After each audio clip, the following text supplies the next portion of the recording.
Ma'asyiral muslimin jamaah Majelis Ta'lim Al-Iman yang dirahmati oleh Allah Subhanahu wa taala. Tentunya dalam kesempatan ini saya akan melanjutkan materi kita pada hari ini adalah terkait tentang masalah kerukunan umat beragama. Karena itu adalah merupakan spesialisasi saya selaku daripada penyuluh agama Islam non PNS di Kementerian Agama Kota Tanjung Balai. Wilayah kerja saya itu ada di Kantor Urusan Agama Kecamatan Tanjung Balai Utara. Dalam kesempatan ini saya akan menyampaikan materi kita selanjutnya, yaitu faktor persamaan penyebab integrasi umat beragama. Jadi dalam kerukunan umat beragama ini, ibu-ibu yang dirahmati oleh Allah Subhanahu wa taala, tentunya kita harus menjaga yang namanya kerukunan umat beragama di sekitar kita. Karena apapun ceritanya, kita hidup di dunia ini berbeda-beda, bersuku-suku, berbangsa-bangsa. Kemudian kita memiliki banyak perbedaan di antara kita. Karena sesuai dengan firman Allah Subhanahu wa taala di dalam Quran surah Al-Hujurat ayat ke-13 mengatakan, Na'udzubillahi minasyaitonirrajim. Bismillahirrahmanirrahim. Ya ayyuhan nas, kata Allah Subhanahu wa taala, hai manusia, kata Allah. Kemudian dilanjutkan ayatnya, Ya ayyuhan nas, inna khalaqnakum min dzakari wa unsa wa ja'alnakum syu'uban wa qabaila lita'arafu inna akramakum indallahi atqakum innallaha alimun khabir. Yang artinya adalah bahwasanya Allah Subhanahu wa taala itu mengatakan kepada manusia, hai manusia, aku ciptakan kamu dari laki-laki dan perempuan. Allah telah menciptakan laki-laki dan perempuan. Tak ada bencongnya, jangan lupa. Laki-laki dan perempuan. Kemudian Allah jadikan kamu bersuku-suku dan berbangsa-bangsa. Supaya apa? Supaya kita saling mengenal satu sama lain. Itu kunci daripada ayat tersebut. Jadi Allah ciptakan kita dari laki-laki dan perempuan. Kemudian kita dijadikan bersuku-suku dan berbangsa-bangsa agar untuk mengenal satu sama lain. Kemudian di ayat selanjutnya dikatakan bahwasanya sesungguhnya orang yang paling mulia di sisi Allah Subhanahu wa taala itu adalah orang-orang yang bertakwa. Ya Bu ya, orang-orang yang bertakwa. Inna akramakum indallahi atqakum.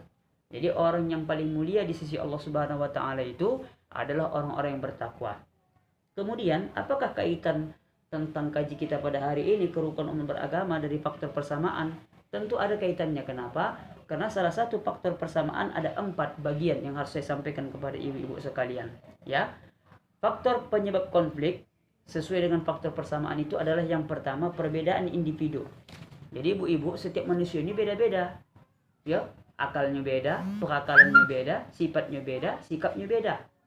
Ada orang jahat, ada orang baik. Ada orang lembut, ada orang kasar. Contohnya misalkan orang Jawa. Kita tahu orang Jawa kalau ngomong tuh lemah lembut. Tapi kalau jumpa dengan orang Batak, cakapnya kasar-kasar. Tapi orang kasar belum tentu dia hatinya kasar juga, tentu hatinya lembut. Maka apabila kita temui hal-hal yang seperti ini, maka kita harus menerapkan yang namanya kerukunan umat beragama di antara kita. Jangan kita langsung gontok-gontokan hanya gara-gara perbedaan sedikit.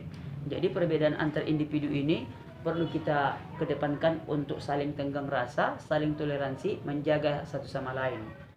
Kemudian yang kedua adalah faktor yang kedua itu adalah perbedaan latar belakang kebudayaan. Ini jelas seperti yang saya katakan tadi. Al-Quran saja sudah menjelaskan bahwasanya kita ini diciptakan laki-laki dan perempuan, kemudian berbeda-beda kita.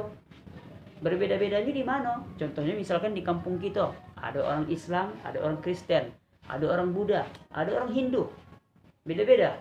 Jadi secara peribadahan mungkin juga berbeda. Secara bahasa mungkin juga berbeda. Secara sikap, kemudian karakteristik kita mungkin juga beda. Contohnya misalkan orang Cina, secara postur tubuh matanya sipit. Kalau orang Indonesia, orang asli orang kampung, mungkin matanya agak besar-besar sedikit. Kemudian orang Cina rata-rata kulitnya berwarna putih, jarang itu hitam. Kalau kita orang Tanjung Balai, ada yang hitam, ada yang setengah hitam, tak ada pala hitam-hitam kali, ya kan Bu? Tentunya hal itu bisa menjadi perbedaan. Jangan gara-gara itu nanti, wih dia tuh yang hitam, menengkolatin tuang, dia macam kopi kayak. Tak boleh kita begitu.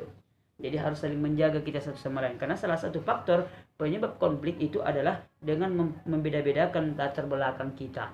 Ya, baik itu latar belakang secara fisik, secara kebudayaan, dan juga yang lainnya. Kemudian selanjutnya, tadi perbedaan individu. Kemudian yang ketiga adalah perbedaan komunitas antar kelompok. Ini juga bahaya nih. Selalu kita tengokkan Bu di TV-TV, desa A melawan desa B. Datang desa C ikut membantu desa A. Tak boleh kita seperti itu. Jangan hanya gara-gara satu permasalahan, satu kampung tuh ikut menanggung akibatnya. Itu tak boleh. Jadi kalau kita secara individu saja tidak diperbolehkan untuk berperbedaan, apalagi secara komunitas atau secara perkelompok.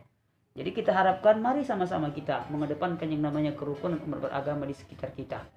Ya. Kemudian selanjutnya yang terakhir adalah bahwasanya yang terakhir itu adalah perubahan-perubahan yang terjadi di dalam kehidupan kita sehari-hari. Ini contohnya macam mana?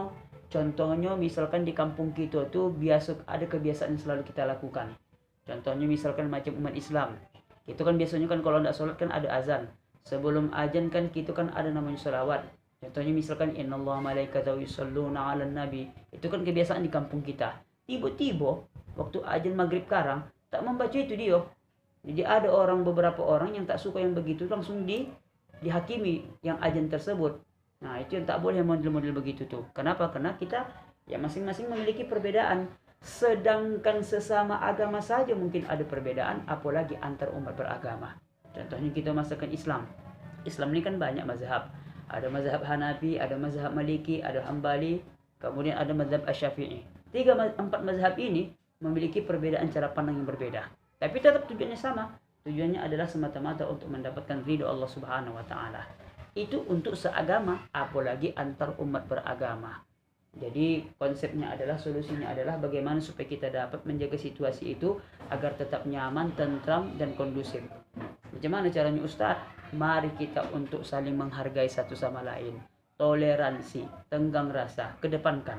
Intinya sesuai dengan Quran surah Al-Kafirun, di terakhir mengatakan lakum dinukum waliyadin, untuk kau agama kau, untukku agamaku. Jangan campur-campur urusan orang. Begitu juga orang tuh, jangan pula orang tuh mencampur urusan kita. Ya Bu ya, bisa kira-kira dipahami ya Bu ya. Jadi mungkin dapat kami sampaikan ya Bu. Lebih dan kurang mohon dimaafkan. Wallahumma afiq ila aqwamit thoriq. Assalamualaikum warahmatullahi taala wabarakatuh.